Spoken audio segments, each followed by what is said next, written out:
గుత్తి వంకాయ curry process. వంకాయలు cut చేసుకొని సాల్ట్ వాటర్లో సోక్ చేసుకోవాలి. తర్వాత ఆయిల్ పెట్టేసి ఆయిల్లో డీప్ ఫ్రై చేసుకొని పక్కకు ఉంచేయండి. తర్వాత పల్లి, కొబ్బరి, నువ్వుల్ని కొంచెం ఫ్రై చేసుకొని పేస్ట్ చేసి పెట్టండి. ఆనియన్, టమాటో కూడా కొంచెం కుక్ చేసి చల్లారాక పేస్ట్ చేసుకోవాలి. కరివేపాకు, కొత్తిమీర, పచ్చిమిర్చి కట్ చేసుకొని పెట్టుకోండి. ఆనియన్ మీ ఇష్టం, కావాలంటే యాడ్ చేసుకోవచ్చు. టమాటో అండ్ ఆనియన్ కూడా పేస్ట్ చేసి పెట్టండి. సో తర్వాత ఒక బౌల్ తీసుకొని ఆయిల్ యాడ్ చేయండి.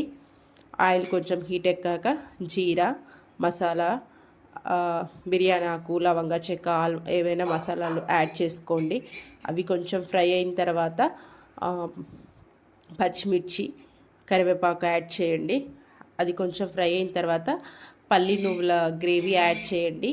మిక్సీ చేసుకున్న పేస్ట్ని యాడ్ చేయండి. అది మిక్స్ చేసుకున్న తర్వాత టమాటో అండ్ ఆనియన్ పేస్ట్ కూడా యాడ్ చేయాలి. యాడ్ చేసేసి రెండు బాగా మిక్స్ చేసేయండి. ఆ గ్రేవీ మొత్తం బాగా కుక్ అయ్యే వరకు ఉంచాలి. అది కుక్ అయిన తర్వాత అప్పుడు కారం, ఉప్పు, ధనియా పౌడర్ యాడ్ చేయాలి. ఆ గ్రేవీ కూడా కుక్ అయిన బాగా ఉడికిపోయిన తర్వాత అప్పుడు వంకాయ యాడ్ చేసేసి కొంచెం లైట్గా వాటర్, గ్రేవీ కన్సిస్టెన్సీని బట్టి వాటర్ యాడ్ చేసుకుంటే